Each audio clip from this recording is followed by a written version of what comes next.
Fala galerinha do bem, Amadeu na área. Hoje, quarta-feira, dia 10 de setembro de 2025, trazendo notícias rápidas e rasteiras. Vamos falar do árbitro, vamos falar de Léo Jardim, vamos falar de Verratti e vamos falar também das duas joias sul-americanas que já estão bidadas. Gente, amanhã promete, hein? Amanhã, dia 11, Vasco da Gama e Botafogo. Aliás, Botafogo e Vasco lá no estádio Newton Santos. Vale a vaga para as semifinais da Copa do Brasil de 2025. Mas só que eu já vou direto, gente.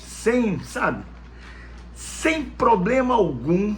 Deixa eu só falar uma coisinha para vocês. Antes de começar, vocês que ainda não são inscritos no canal Boteco do Amadeu, se inscrevam, dê aquele like, divulguem, compartilhem, que isso é de suma importância, para o canal, porque toda vez que vocês forem lá também no sininho, apertar lá aquele sininho, dar aquele toquinho e botar lá toda vez que subir um vídeo, um conteúdo do canal, vocês receberão as notificações. Às vezes o YouTube não tá, dando aquelas notificações, então, mas eu dependo demais de vocês, que vocês se inscrevam, e vocês que já estão inscritos, dê aquele like. Valeu, galera, conto com vocês, hein? Tô começando e tô aprendendo muito com vocês. Mas vou direto ao árbitro. O árbitro da partida de amanhã, Rodrigo Pereira, da Federação Pernambucana de Futebol. O seu assistente 1, Guilherme Camilo, da Federação Mineira. O seu assistente número 2, Alex Ribeiro, da Federação Paulista. E o VAR, Pablo Gonçalves, da Federação Potiguar, lá do Rio Grande do Norte. E queria também falar sobre esse árbitro. Vocês vão lembrar que o VAR chamou no Vasco e Corinthians, onde o Vasco perdeu o jogo em São Januário pelo placar de 3-2, o juiz era o Rodrigo Pereira. O VAR teve que chamar para ele dar o pênalti, que a bola bateu na mão do André Ramalho, a coisa de 2 metros dele ele não viu. Vocês vão lembrar do jogo Vasco e Internacional, que a bola bate na mão do Alan Patrick, e é um pênalti a favor do Vasco, nem ele nem o VAR chamaram? Agora eu vou lembrar lá atrás, 2023, vocês vão lembrar Vasco e Santos, o zagueiro do Santos derrubou o Pedro Raul, mesma coisa, ele estava a 2 metros, 1,5 metro, e não marcou o pênalti, nem o VAR chamou. Então, diretoria, fique de olho nesse árbitro, ele costuma complicar o Vasco. Ele costuma complicar muito a equipe cruzmaltina. Então que vamos ficar de olho, tá? De olho no apito.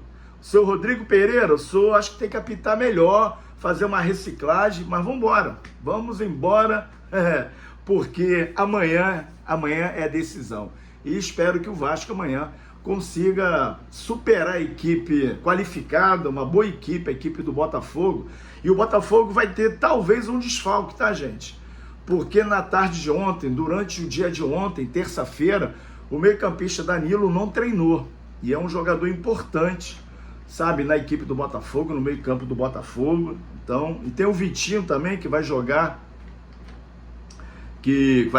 jogou ontem, pela seleção brasileira, também não sei como é que vai ser, se ele vai estar apto para jogar a partida de amanhã diante da equipe do Vasco da Gama, e vamos aguardar. Eu queria falar agora de 2 jogadores importantíssimos na equipe do Vasco. Eu vou falar sobre Léo Jardim, que tem muita gente que contesta o goleiro.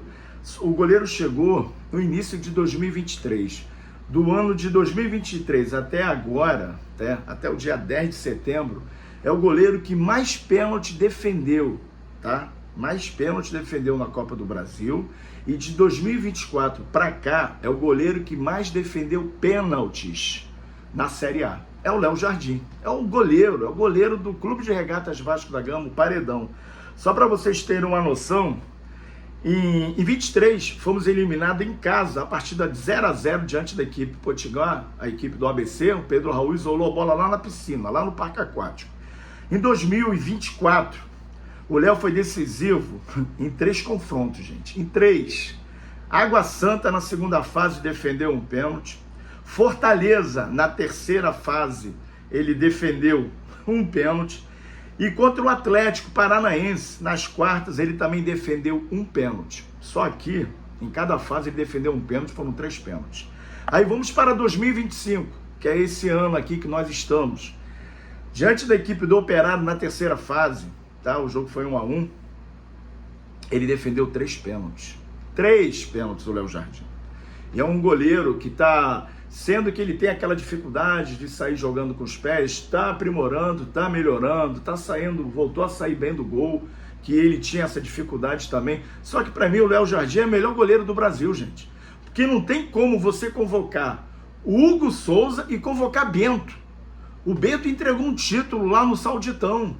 E o Hugo Souza é um goleiro que saiu da base do Vasco, é um goleiro que tem altos e baixos. O Léo Jardim vem tendo, sabe, essa constância no gol. E ficar de fora de uma convocação é brincadeira, hein, Ancelotti? Tô de olho, hein? Tô de olho em você. Que para mim o Léo Jardim é o melhor goleiro do Brasil. Disparado, disparado. Já falei como é que é a situação, né? Agora eu vou falar do Verratti. É tão contestado o Capito, o Pirata. Sabe, o Pirata, ele só tem 106 jogos pelo Vasco, 55 gols e 6 assistências. A cada 2 gols ele faz 1, pela média, tá? Foi o artilheiro da Copa do Brasil em 2024, terceiro principal goleador em 2024, artilheiro do Carioca do ano de 2025 e na atual temporada ele é o artilheiro. Só isso, tá? Ele já marcou 24 gols e 2 assistências. No século XXI, o Verratti, ele é o terceiro maior artilheiro do século XXI, da era moderna no Clube de Regatas Vasco da Gama. Ele só fica atrás do Romário, com 131 gols, e do Nenê, com 60 gols. Ele tem 55. Mas é aquela história, né? É o nosso artilheiro. Sabemos que o forte dele é o cabeceio, sabemos também que ele está sempre ali, sabe, segurando 2 zagueiros. É o nosso artilheiro, gente. É o que nós temos.